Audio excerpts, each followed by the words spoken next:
Hormuz. In fact, let me take the point forward on one of the stocks that Hormuz mentioned. Now, Jefferies has initiated coverage on Hindustan Zinc with a buy rating target price at around 660 rupees. They are valuing the company at around 10 times EV upon EBITDA. Let's run you through 5 key assumptions that Jefferies is making. They are expecting a sharp acceleration in earnings, more than 20% over the next 2 fiscals, 26 as well as 27, and 7% in FY28.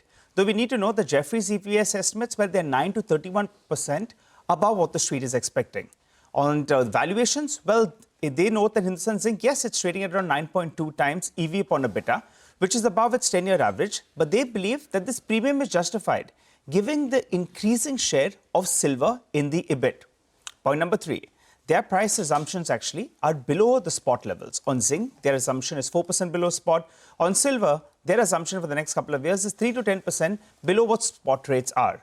We need to note that Hindustan Zinc, though, has hedged 37% of its second half of the year volumes at around $37 per ounce. So the full benefit of these higher prices that we're seeing of $50, $60, that'll flow through only in FY27.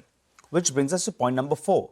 On volumes, they're assuming metal sales are expected to grow at a modest 2% CAGR over the next few years because major of the expansions will come on stream only after more than 2 years. Remember, by 2030, the management is targeting 2 million tons of refined metal and 1,500 tons of silver.